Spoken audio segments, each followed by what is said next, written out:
Des enjeux importants en ce moment. D'accord. De votre association, la Libre, voilà, monsieur. Oui, bon, moi je suis astrophysicien, c'est mon métier, et donc je m'intéresse à différents domaines de la science, comme par exemple, surtout le domaine historique, l'histoire du système solaire, comment il s'est formé, l'histoire des étoiles, l'histoire des atomes, l'histoire de l'univers.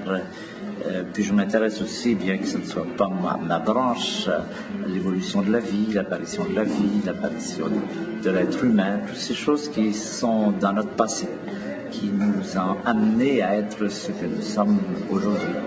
Et puis en parallèle, en voyant les dangers, les menaces qui reposent sur nos épaules, sur la planète, je suis devenu actif dans l'environnement.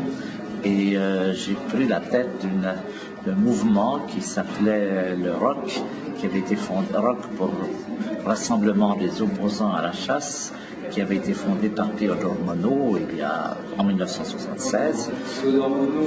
L'humaniste qui cherchait des météorites, qui s'est promené partout dans le Sahara. C'est un personnage mythique qui est mort il y a quelques années, je ne me souviens plus, à 90 quelque chose. Et donc, lui, il avait fondé ce mouvement en 1976, à une période où la situation était extrêmement chaotique. Il n'y avait pas de permis de chasse. N'importe qui prenait un fusil. Et puis, évidemment, il y avait... Non, c'est pas vu. Il y avait beaucoup d'accidents. Les chasseurs étaient les rois et maîtres. Donc, lui a fait ce mouvement qui a eu comme résultat une législation, la nécessité d'avoir des permis de chasse et un contrôle qui était nécessaire. Et donc, quand il est mort, il y a 5 ans maintenant, je pense 6 ans, donc on m'a demandé de prendre sa place parce qu'il fallait que ce soit quelqu'un de connu pour un mouvement. Donc moi, j'étais d'accord pour prendre sa place, mais je n'aimais pas, d'abord, je ne suis pas un opposant systématique à la chasse. Je pense que la chasse peut jouer un rôle de régulation. Dans certains cas, c'est nécessaire quand il y a de la surpopulation de chevreuils ou de ceci ou de cela. De lapins. Moi, je pense que la chasse, les chasseurs, ça doit être comme les pompiers. On fait appel à eux quand il y a un besoin. Mais je suis opposé aux gens qui chassent pour le plaisir de tuer. Je pense que ce qu'il faut essayer d'éradiquer, c'est cette composante des êtres humains qui est très présente, toujours cette composante cruelle, sadique. Donc, les lâchers d'animaux, qui ont été élevés, donc qui n'ont aucune notion de ce que c'est que les chasses à courre. Tout ça, pour moi, c'est de la barbarie qui doit diminuer. La chasse dans le passé était importante. La chasse de subsistance, il fallait bien que les gens en mangent. Il y a encore des populations pour lesquelles c'est important, comme les Esquimaux et d'autres populations. Mais pour nous, il n'y a plus de nécessité de chasser, et surtout, donc, il faut éradiquer cette tendance civilisée. Donc, j'ai dit, j'accepte ce poste, mais à condition que vous changiez le titre. D'abord, je ne suis pas un opposant systématique à la chasse, donc rassemblement des opposants à la chasse, ça ne va pas. Puis ensuite, j'aime pas être dans un mouvement d'opposition, c'est pas dynamique. D'être contre, c'est pas dynamique. Alors, j'ai proposé, et ça a été accepté, que ça s'appelle la Ligue pour la préservation de la faune sauvage. Vous voyez, là, on est passé d'une mouvance négative à une mouvance positive. Ligue pour la préservation de la faune sauvage. Alors, maintenant, les problèmes de chasse sont moins graves qu'ils étaient. Par contre, ce qui est très important pour préserver la faune sauvage, c'est la question des pesticides dans les champs.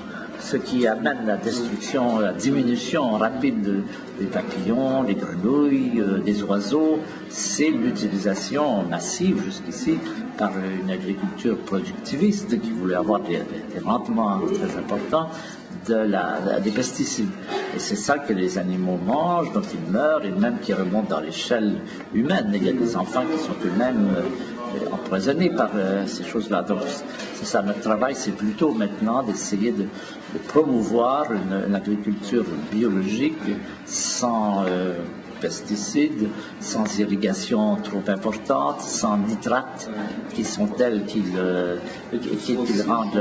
rendent les eaux non potables. Donc s'il faut avoir une agriculture raisonnée, comment est-ce qu'on va réussir à nourrir les 9 milliards d'hommes humains qui vont occuper cette planète? Enfin, quelle est la bonne équation entre agriculture productiviste et préservation? Oui, ben, tout ça, c'est des problèmes majeurs dont je n'ai pas la solution, mais qui sont importants.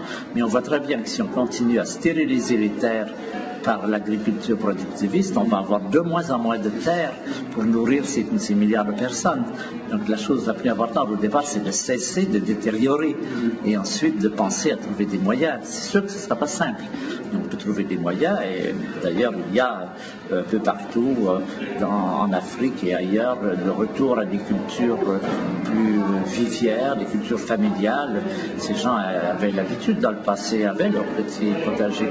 On leur a enlevé tout ça, on a planté du cacao ou des pistaches et quand les marchés se sont effondrés, ben, ils se sont retrouvés dans les banlieues des grandes villes, dans les patoires. Ça, c'est qu'il faut renverser la tendance qu'on a eue jusqu'ici à trop exploiter la terre, donc ça la rend de moins en moins productive. Revenir à un grand équilibre. Et les OGM, vous pensez que les OGM peuvent résoudre quelque chose ou c'est juste un coup marketing? On peut pas discuter des OGM d'un seul coup en disant c'est bien ou c'est pas bien. Il y a des OGM qui sont extrêmement utiles et qui sont très valables et par exemple, les diabétiques aujourd'hui utilisent de l'insuline qui est fabriquée avec des bactéries qui ont été génétiquement modifiées et ça marche très bien. Par exemple, alors au niveau de l'agriculture, là aussi il y a des éléments qui sont valables, il y a des bactéries modifiées qui sont capables d'absorber les métaux lourds, c'est-à-dire de dépolluer les terrains. On doit les discuter au cas par cas. On ne doit pas faire un bilan ne pas les diaboliser. Ce qui est clair cependant, c'est que les OGM ne vont pas régler le problème de la faim dans le monde. Ça peut être quelque chose qui peut être intéressant localement, avec des problèmes à long terme. On s'aperçoit que le problème, c'est que quand vous introduisez une technique nouvelle, vous ne savez pas quels sont les effets secondaires que vous ne découvrez qu'après plusieurs années. Oui, j'ai vu un labo sur Canal, il y avait une vidéo là-dessus sur un laboratoire italien qui avait fait des analyses sur les rats par rapport aux OGM. Oui, j'ai entendu parler de ça et qui aurait montré, bon ça je voudrais avoir plus de renseignements parce qu'il faut avoir les deux côtés aussi. Mais enfin, a priori, ce n'est pas ce qui va régler les problèmes de la faim dans le monde, c'est surtout l'absence d'eau, retrouver de l'eau, retourner à des cultures plus modestes et plus particulières, mais je ne crois pas que les OGM sont la solution à la panacée. Non, ça certainement pas. D'autant plus qu'ils sont beaucoup plus développés pour les riches que pour les pauvres. Il faut dire aussi qu'il y a toujours cette même dichotomie entre on développe des médicaments ou des OGM pour les gens qui peuvent les payer. Et puis les gens qui sont malades et qui sont très pauvres, donc qui ne sont pas une source de revenus pour les grandes compagnies pharmaceutiques, on s'en occupe pas beaucoup. Il faut être réaliste sur cette situation. Moi, je ne crois pas beaucoup que ce soit la panacée universelle. Une dernière question, où se trouve la Ligue pour vous êtes le président de la Ligue. Oui, la Ligue pour la préservation de la faune sauvage.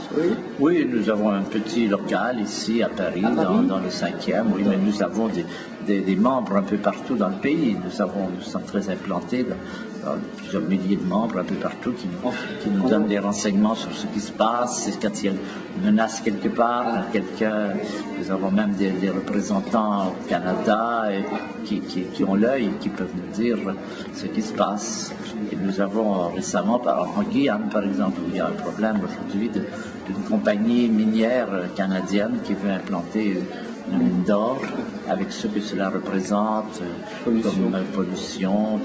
Et donc, c'est en train de se discuter, mais nous et d'autres associations, nous essayons de nous opposer à cette implantation qui peut polluer les sols avec du mercure et donc qui peut être très mauvaise pour les autochtones. Donc c'est ça. En Guyane, il y a une telle diversité. Hein, c'est un des pays, c'est un des endroits où il y a la plus grande biodiversité. Donc c'est un département français. On a l'impression pour que le gouvernement qui a quelque chose à dire sur ce qui se passe là, comme d'ailleurs sur la Nouvelle-Calédonie, où il y a des coraux, des barrières de corail qu'on voudrait bien qu'ils soient maintenant mieux protégés. Tous les territoires français d'outre-mer sont des territoires où il y a très intéressant, où il y a une très grande variété d'espèces végétales et animales. Merci beaucoup. Merci, monsieur. Merci, bravo pour votre Merci. Merci.